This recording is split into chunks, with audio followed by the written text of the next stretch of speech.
Today, let's talk about drones.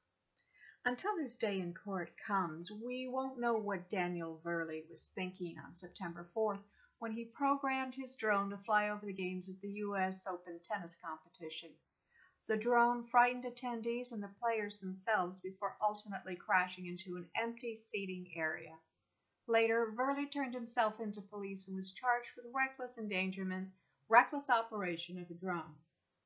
Flying a drone over most U.S. stadiums for games or concerts is often prohibited by the venue.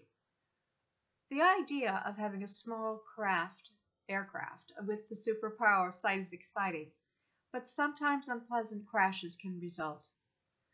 In 2013, one injured bystanders at the Virginia Motorsports Park. In 2014, directly in front of Angela Merkel, Chancellor of Germany. There have been multiple crashes on the White House lawn, among many other incidents. UAVs, which are unmanned aerial vehicles, are originally developed from radio-controlled airplanes and helicopters. Like helicopters, they feature rotors. Unlike helicopters, they're not guided by pilots. Because of their multiple rotors, they are able to engage in some autonomy and direction. They're programmed by control units on the ground, which include laptops, tablets, and controllers themselves. According to Michael Perry of DJI, drones respond to 2.4 gigahertz radio waves. To communicate with their aircraft, many drone controllers use Wi-Fi, which can be transmitted on the 2.4 gigahertz spectrum. GPS allows the drone's owner to program flight paths, as well as giving the drone the directive to return. A barometer measures changes in the weather, and a gyroscope keeps the drone aloft in the presence of high winds. Some drone software can include a Cortex A9 powered computer featuring Linux, which feeds information back to its owner, including how much flying time is left, whether or not the motor needs more speed to continue flight, and how the camera feed is functioning. Less expensive drones don't include cameras, so that'll have to be purchased separately. GoPro, however, expects to have its own drone version with a camera within a year. Additional new tweaks to drones include integrating sound. They're small enough to carry, and their portability is part of their charm. While sales statistics on personal drones are somewhat clouded by the industry's reluctance to report sales figures, the FAA projects sales figures to reach $900 billion within a decade. In the U.S., Amazon, Domino's, and other corporations hope that the FAA will quickly put into place the necessary permissions to allow package delivery. Delivery drones are already successfully operating outside the U.S., particularly in the UK and in Denmark and China, where drones are replacing postal service.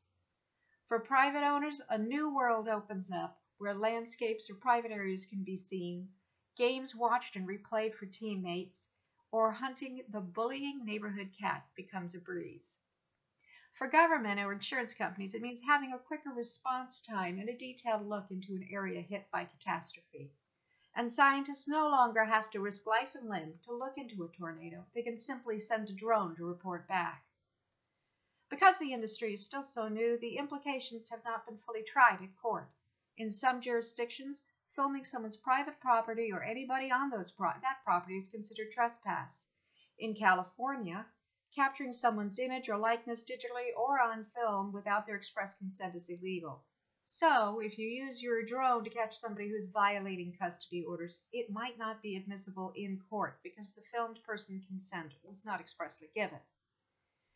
It's not always the drone's owner who is charged with an offense. In Kentucky this August, William Meredith shot down an $1,800 drone that spied on his teenage sunbathing daughter in their own backyard. In this instance, Meredith was charged with criminal mischief and wanton endangerment with respect to his firearm, not the drone owner. But both sides are responsible. And while the FAA has only given warnings of problems and reported crashes, the FAA issued its first permit on July 15, 2015 for a small drone transport of needed medicine to a remote location in Wise, Virginia. The push to protect the public has risen to congressional reports of drone flights too close to New York airports. This lack of concern for public safety is similar to the casual indifference of someone shining a laser pointer in the air, attempting to see whether or not it will blind a pilot. The FAA, under the Department of Transportation, is expected to announce as early as tomorrow, Monday, October 26, mandatory registration of personal drones. Egocentric attempts at filming tragedy for either personal or commercial gain challenge our ethics. Drones flying at the whim of their owners threaten the larger safety of flying aircraft with the ability to cause crashes. For example, firefighters in California were unable to drop water on raging wildfires this summer because people insisted on flying personal drones to get a better look at the fire. On the flip side of that is a positive societal benefit of UAVs coming from journo drones, which are the next technological step in news reporting. Journo drones can fly into areas where helicopters can't go, sending back searing imagery of riots, fires, and natural disaster. With package delivery, we will benefit from lighter traffic. Public safety has already been improved by the use of drones for delivery of medical equipment. We're still going to have to work out privacy issues of both UAV owners and the owners of things being filmed. The security of classified areas could be compromised. Without adequate measures in place, the extreme results could provide information that fuels domestic or foreign terrorist activity.